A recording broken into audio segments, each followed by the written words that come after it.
Hi dear family, ఎలా ఉన్నారు? ఏంటి స్లిప్స్ అనుకుంటున్నారా? నేనేమో పులిహోర చేస్తానని, మా చెల్లేమో బిర్యానీ చేయక్కనని అన్నది. సో సరేలే చీటీ వేద్దామని చెప్పేసి దానికే తీయమని చెప్పాను. మళ్ళీ నేను తీస్తే నా మీదే అనేసి అంటది. కానీ బిర్యానీవి చూపిస్తున్నావు ఏంటక్క అనుకోవచ్చు. కానీ వచ్చింది పులిహోరనే, కానీ పులిహోరే చెయ్యాలి. సర్లే అది అడిగింది కదా అని చెప్పేసి బిర్యానీ చేద్దామని ఫిక్స్ అయ్యా. సరేలేననేసి కుండ కూడా ఉంది రెడీగా. మీకు తెలుసు ఇంతకుముందు చెప్పా.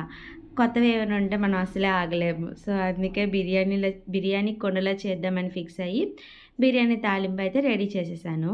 అన్నీ ముందుగా కట్ చేసి పెట్టుకుంటే ఒకదాని తర్వాత ఒకటి వేసేసుకుంటూ వేయించేసుకొని డైరెక్ట్‌గా పెట్టేసేయొచ్చు. చాలా ఫాస్ట్‌గా అయిపోతుంది. ఇక నేనొచ్చేసి అమ్మ సంత చేసింది. కూరగాయలన్నీ రెడీగా ఉన్నాయి. సో, ఒక్కొక్కటిగా వేసేసి బిర్యానీ అయితే రెడీ చేసేసాను.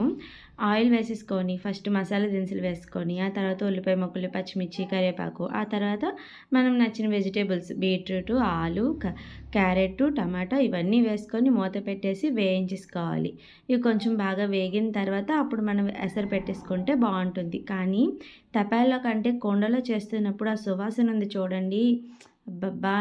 నోట్లో నుంచి నీరు ఊరిపోతున్నాయి. అంత బాగా స్మెల్ వచ్చింది. ఇంకా టేస్ట్ కూడా చాలా వచ్చింది. ఇక నేను ఉప్పు అవన్నీ వేసేసి కరెక్ట్‌గా మనం ఎన్ని గ్లాసులు బియ్యం తీసుకున్నామో దానికి డబల్‌లో వాటర్ తీసేసుకొని కుండలో వేసేసుకొని మూత పెట్టేసి ఉంచేసాను. ఉప్పు వేసేసాను కదా! సో, ఎసరు ఒకసారి అంటే ఉప్పు అనేది ఇప్పుడే చూసేసుకున్నాను. ఆ తర్వాత కొంచెం ఎసరు మరిగినప్పుడు రైస్‌ని కూడా కొంచెం కొంచెంగా అది నిడిగా కడిగేసి కొంచెం కొంచెంగా వేసేసాననమాట. ఇవన్నీ వేసుకొని మళ్ళీ ఇంకొకసారి కలిపేసుకొని మూత పెట్టేసి ఉడికించేసుకోవడమే. ఇంకా మా చెల్లికి ప్రైవేట్ కూడా టైం అయిపోతుంది. నీకోసమే కదా బిర్యానీ చేస్తున్నాను.